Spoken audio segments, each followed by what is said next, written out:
Iran ने Israel और यरूशलेम के अलावा वेस्ट बैंक के कई इलाकों पर देर रात फिर किया मिसाइल अटैक। इजरायली सेना के मुताबिक तल अवीव सहित कई इलाकों में धमाके भी सुनाए गए। यरूशलेम के आसमान में एक साथ कई ईरानी मिसाइल्स आई नजर। वेस्ट बैंक के रामल्ला और नबलस शहर के ऊपर भी देर रात दिखी मिसाइल्स। कई मिसाइल्स हवा में ही की गई तबाह। इजराइल के हाइफा शहर के आसमान में भी पहुंची ईरान की ballistic missile. Israeli air defence system ने सभी मिसाइल्स को हवा में ही तबाह किया। धमाकों से गूंज उठा हाइफा का आसमान। ईरान ने इजराइल पर सबसे बड़े नेचुरल गैस रिफाइनरी फज्र पर ड्रोन अटैक करने का लगाया आरोप। जाम शहर में मौजूद फज्र रिफाइनरी में लगी आग का वीडियो शेयर किया। इजराइल ने अभी तक ईरान की रिफाइनरी पर हमले की पुष्टि नहीं की है। अगर पुष्टि होती है तो इजराइल का पहली बार ईरान के oil and natural gas industry पर हमला होगा। इजरायली पीएम बेंजामिन नेतन्याहू ने ईरान पर और हमले की दी धमकी। कहा कि अगले हमले की वो कल्पना भी नहीं कर सकते। पीएम नेतन्याहू ने ईरान को बताया राष्ट्रपति ट्रंप और अमेरिका की जनता का दुश्मन, इजराइल का दुश्मन, आपका भी दुश्मन। इजरायली सेना के प्रवक्ता ने जल्द ही ईरान पर हवाई हमले की चेतावनी दी है। कहा कि इस बार ईरान पर हमला तेहरान को फोकस पर रखकर किया जाएगा। इजराइल की धमकी और रिफाइनरी पर हमले के बाद ईरानी सेना ने राजधानी तेहरान में एक्टिव किया एयर डिफेंस सिस्टम। आसमान में हो रही हर एक गतिविधि पर रखी जा रही है नजर। इजराइल पर हुए ईरानी मिसाइल अटैक में अब तक 3 नागरिकों की मौत की पुष्टि हुई है, जबकि 170 से ज्यादा लोग हुए हैं घायल। ईरान के मिसाइल अटैक ने इजराइल के रेशॉन लेजियन शहर में भारी तबाही मचाई है। कई रिहायशी मकान मिसाइल की चपेट में आकर जमींदोज हुए हैं। इजरायली एयर डिफेंस सिस्टम ने गलील पेनहैंडल क्षेत्र में ईरान के ड्रोन को हवा में ही तबाह किया। इजरायली सेना ने आसमान में हुए धमाके का वीडियो जारी किया। जॉर्डन ने अपनी एयर स्पेस को बंद करने का ऐलान किया। राजधानी अमान के ऊपर से गुजर रही ईरानी मिसाइल्स को एयर डिफेंस सिस्टम ने हवा में तबाह किया।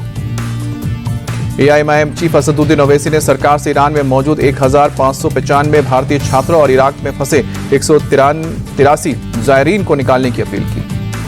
अहमदाबाद एयर इंडिया विमान हादसे में मारे गए लोगों के डीएनए सैंपल की जांच की प्रक्रिया की गई तेज। अब तक 19 मृतकों के डीएनए का उनके परिवार के लोगों में सैंपल के साथ मैचिंग हुआ है।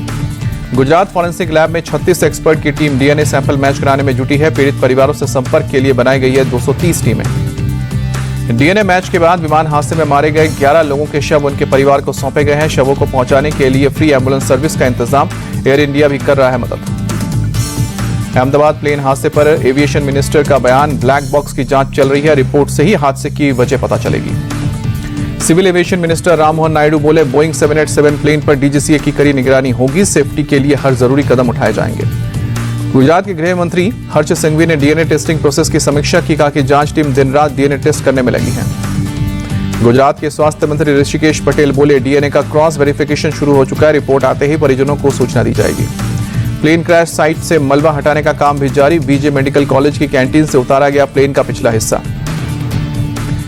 बीजे मेडिकल कॉलेज के डॉक्टर रजनीश पटेल बोले हादसे में घायल सिर्फ 7 लोगों का चल रहा है इलाज, बाकी लोगों को डिस्चार्ज कर दिया गया है।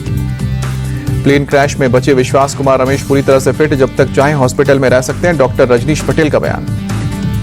क्रैश हुए एयर इंडिया के विमान को उड़ाने वाले पिछले पायलट से भी पूछताछ करेगी जांच एजेंसी। क्रू मेंबर से भी होंगे सवाल जवाब। एयर इंडिया का प्लेन क्रैश में पीड़ित परिवारों को तत्काल आर्थिक मदद के लिए अलग से 25 लाख रुपए देगी। जांच के लिए बीजे मेडिकल कॉलेज के हॉस्टल्स को कराया जा रहा है खाली, डीन ने दी है जानकारी। ब्रिटिश नागरिकों की मदद के लिए अहमदाबाद एयरपोर्ट के पास उमेद होटल में ब्रिटेन ने सहायता केंद्र खोला। सुबह 9 बजे से लेकर रात को 9 बजे तक ऑपरेशन रहेगा। कांग्रेस चीफ खड़गे ने अहमदाबाद सिविल अस्पताल का दौरा किया। प्लेन क्रैश में घायलों से मुलाकात की। मल्लिकार्जुन खड़गे ने क्रैश साइट का भी दौरा किया। घटना को अल्पकल्पनीय त्रासदी बताया। कहा कि प्लेन क्रैश कोई भूल नहीं सकता।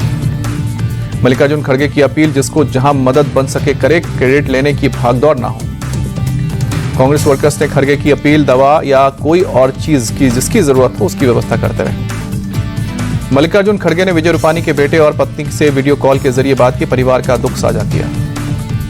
शिवसेना यूबीटी नेता आदित्य ठाकरे बोले अहमदाबाद प्लेन हादसा पब्लिक ट्रांसपोर्ट सेफ्टी को लेकर सवाल खड़े करता है। प्लेन हादसे में मारी गई क्रू मेंबर मनीषा थापा के घर पहुंचे बिहार के डिप्टी सीएम सम्राट चौधरी, परिजनों का ढांढस बढ़ाया। दिल्ली के सेक्रेड हार्ट कैथेड्रल में शोक सभा का आयोजन किया गया। विमान दुर्घटना में मारे गए लोगों के लिए प्रार्थना। श्री बद्रीनाथ केदारनाथ टेम्पल कमेटी ने प्रार्थना सभा आयोजित की। प्लेन हादसे में मारे गए लोगों को दी गई श्रद्धांजलि। भूटान में भी प्रार्थना सभा आयोजित किया गया। भूटान के राजा ने बड़ी संख्या में लोगों ने प्लेन क्रैश में मारे गए लोगों को श्रद्धांजलि दी। पीएम मोदी की आज से 3 देशों की 5 दिवसीय यात्रा। सबसे पहले 2 दिन की यात्रा पर जाएंगे साइप्रस। राजधानी निकोसिया में राष्ट्रपति क्रिस्टोडेलेस्डेस से मुलाकात करेंगे। पीएम मोदी का 16 जून से 2 दिवसीय कनाडा दौरा। G7 शिखर सम्मेलन में करेंगे शिरकत। कई राष्ट्राध्यक्षों के साथ होगी द्विपक्षीय बैठक।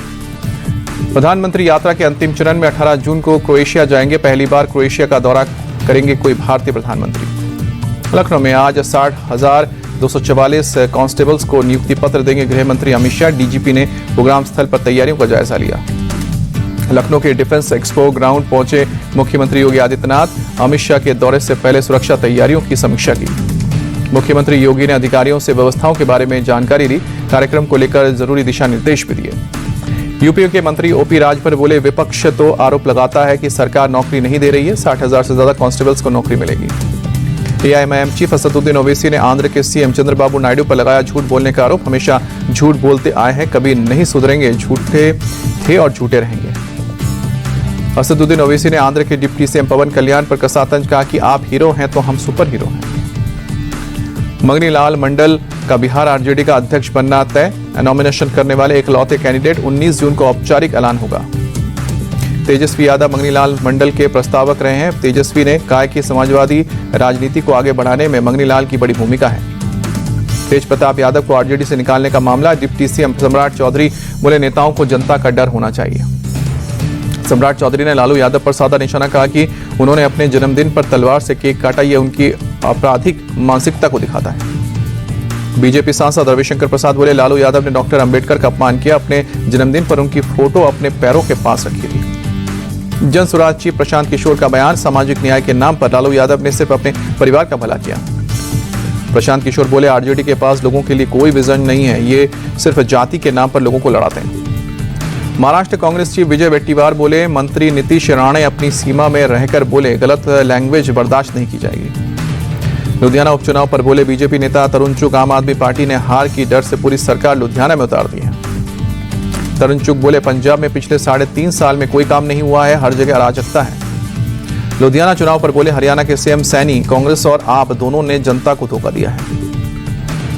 नायब सिंह सैनी बोले, पंजाब की जनता ने बीजेपी सरकार बनाने का मन बना लिया है। लुधियाना उपचुनाव से इसकी शुरुआत होगी। नागपुर के महाल इलाके में एक शॉपिंग कॉम्प्लेक्स के राजकमल में लगी भीषण आग। झुलसने से 2 लोगों की मौत, एक गंभीर रूप से घायल।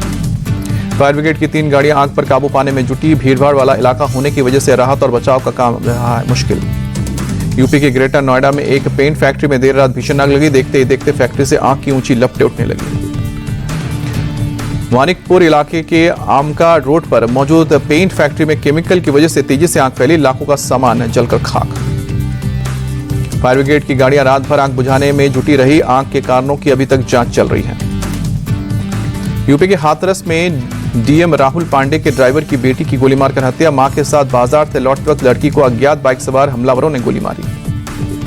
पुलिस के मुताबिक लड़की की मां ने अपनी बहू के दोस्त पर लगाया हत्या का आरोप। केस दर्ज कर पुलिस हमलावर की तलाश कर रही है। एमपी के रतलाम में एक सरफिरे युवक ने सिरोए रहा एक लड़की पर कैंची से हमला किया। गले, सिर और पीठ पर किए कई बार। सीसीटीवी में कैद हुई वारदात।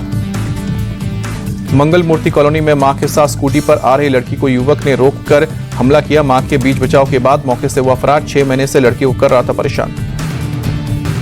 सरफराज के परिवार वालों ने अस्पताल पर लगाया लापरवाही का आरोप। डीएम ने दोषियों के खिलाफ कार्रवाई और मामले की जांच के आदेश दिए।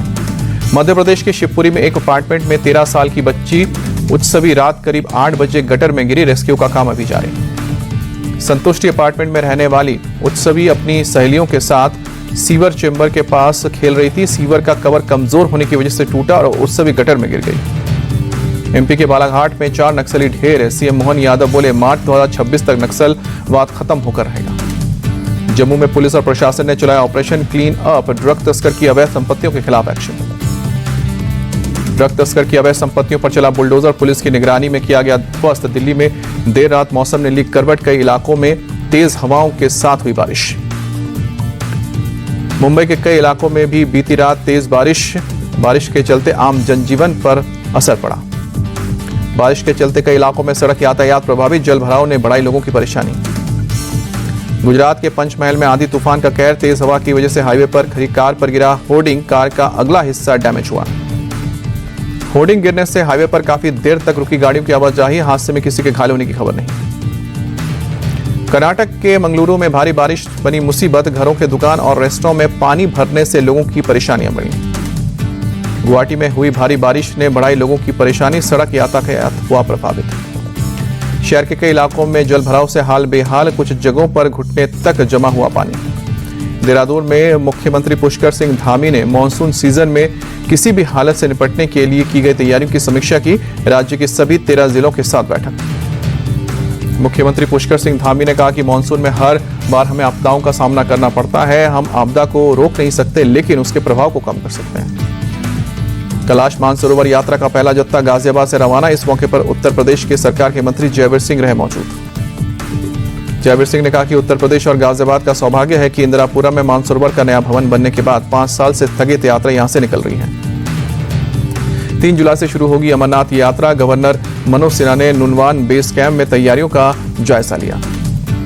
दिल्ली में योग कनेक्ट ग्लोबल समिट आयोजित। योग गुरु रामदेव बोले, पूरी दुनिया में लोगों की रुचि योग में बढ़ रही है। योग गुरु रामदेव की लोगों से अपील, 21 जून को बड़ी संख्या में अपने घरों से निकले ये सांस्कृतिक गौरव का क्षण। एक्सियोम 4 मिशन की लॉन्चिंग की नई तारीख का ऐलान किया गया। अब 19 जून को लॉन्चिंग। विश्व टेस्ट का नया चैंपियन बना साउथ अफ्रीका, पहली बार जीता विश्व टेस्ट चैंपियनशिप का खिताब। 27 साल का सूखा खत्म, 1998 के बाद पहली बार आईसीसी ट्रॉफी पर कब्जा। फाइनल में पिछली बार के चैंपियन ऑस्ट्रेलिया को 5 विकेट से हराया। साउथ अफ्रीका ने चौथे दिन की विश्व टेस्ट चैंपियनशिप पर कब्जा। ऑस्ट्रेलिया ने साउथ अफ्रीका को 282 रन की चुनौती दी। पहली पारी में 74 रन से पिछड़ने के बाद साउथ अफ्रीका ने किया पलटवार। चौथे दिन 5 विकेट पर 282 रन हासिल करके जीता। साउथ अफ्रीका के एडन मार्कम बने player of the match. Markram ने बल्लेबाजी में 136 रनों की शानदार पारी खेली। गेंदबाजी में भी मार्कम ने 2 विकेट लिए।